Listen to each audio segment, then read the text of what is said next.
এইরকম করি তাহলে নাক দিয়ে রক্ত ঝরে, আর যদি বেশিক্ষণ বসে থাকি তাহলে অটোমেটিক্যালি রক্তগুলো পড়তে থাকবে ডেস্কের মধ্যে।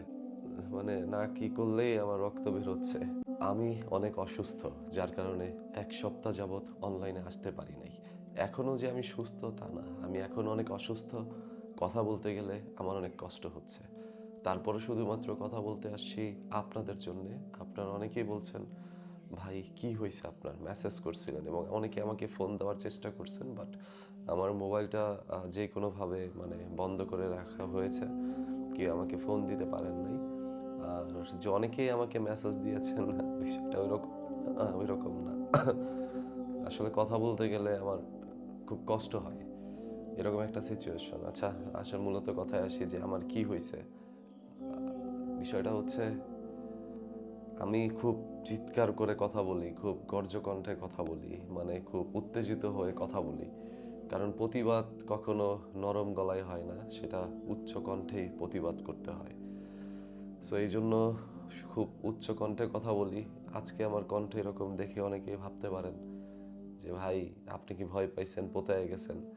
ভাই প্রত্যেকটা মানুষই না একদিন দুনিয়া থেকে চলে যায়, এবং অসুস্থতা আসলে যখন আসে তখন মানুষ বুঝতে পারে যে সুস্থ থাকাটা আল্লাহ তাআলার কত বড় নিয়ামত। আমরা সবসময় চিন্তা করি আমার বন্ধুর 5 তলা বাড়ি আছে, তার গাড়ি আছে, আমার কেন কিছু নাই।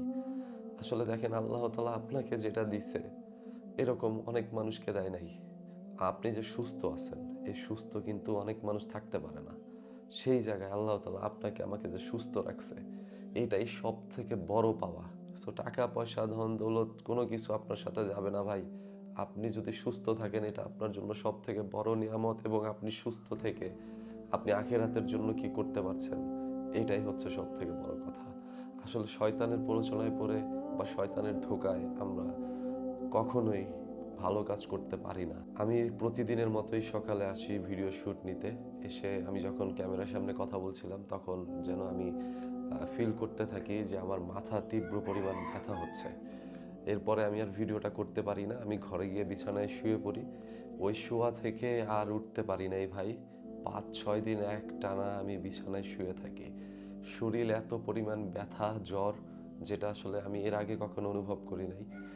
পরবর্তীতে আমার ঠান্ডার কারণে আমার পুরো নাক এই পাশটা বন্ধ হয়ে যায়, এবং নাক দিয়ে আহ, কি বলবো ভাই, রক্ত ঝরতে থাকে।